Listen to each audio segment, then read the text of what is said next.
So I finally got it in. If you guys have been paying attention to my channel, you know I've been waiting for a fragrance that I ordered from France. One that I've been looking forward to and talking about since I knew about it, which was in January. And that is by Paul Gaultier. It is Male Elixir. This is one that, again, I've been talking about since I heard about it back like January 15th or 16th. And so it finally was released. I got it from Europe. It's not yet in the United States or North America yet. But you can find it on News Parfums, but that's what we're going to be doing, my first impressions of today. So without further ado, let's get it.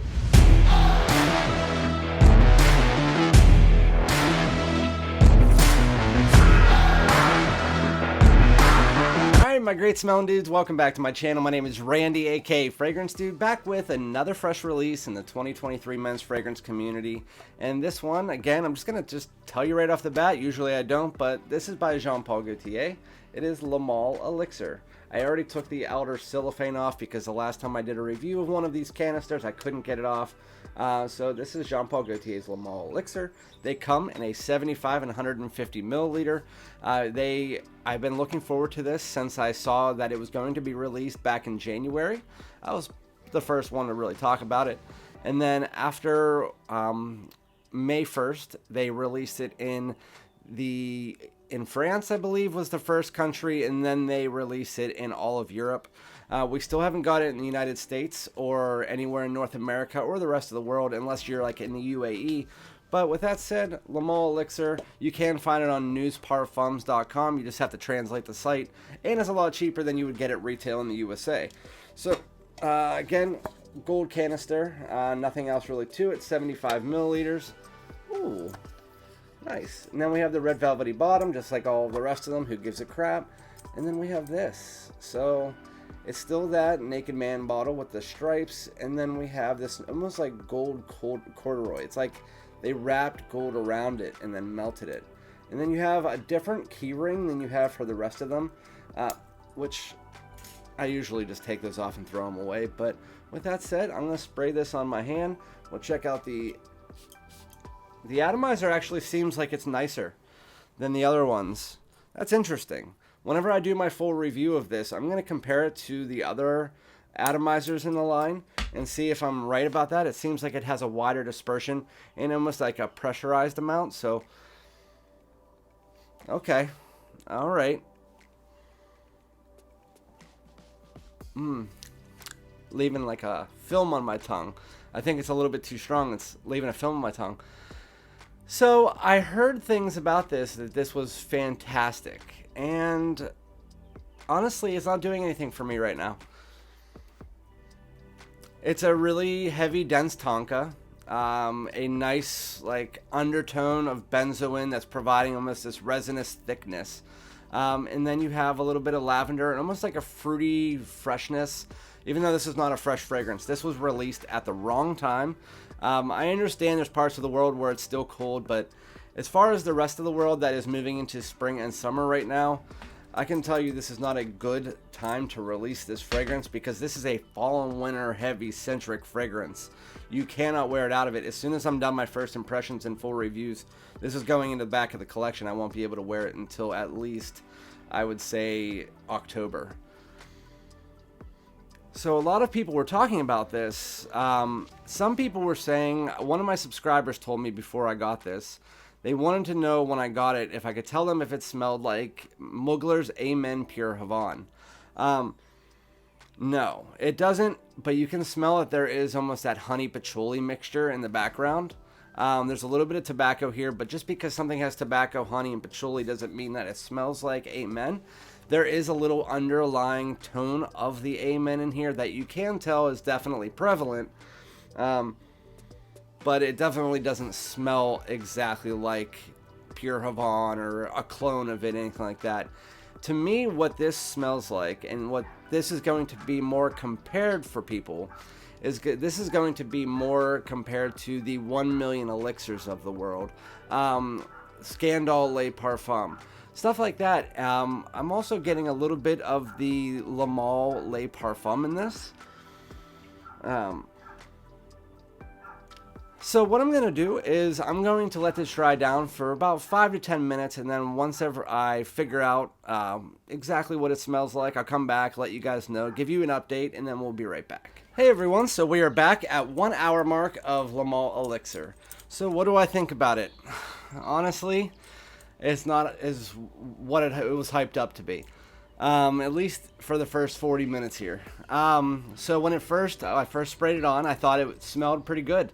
But then it kind of got into this weird powdery, which you guys know I don't like powdery sweetness. Never have, never will. There's no one that's going to convince me otherwise. I don't like the Spice Bomb Extremes, the Armani Code Absolus of the world. I don't like powdery sweetness. It's just something that doesn't sit right with me, and my wife doesn't like it as well, which I also got her opinion on this. So, this one, there's too much lavender. There's this like aromatic quality to the background, and again, I've never liked the original Le Male. What this reminds me of is the Le Male DNA, more modernized, with an oriental spice to it, like what you would get in Le Male Le Parfum, mixed with a heavy, dense, resinous fragrance like 1 Million Elixir or Scandal Le Parfum, which has that heavy tonka sweetness, like an ambery texture to it. That's pretty much what this fragrance is. And then further and further you get into the fragrance, the more tonka and lavender that you get.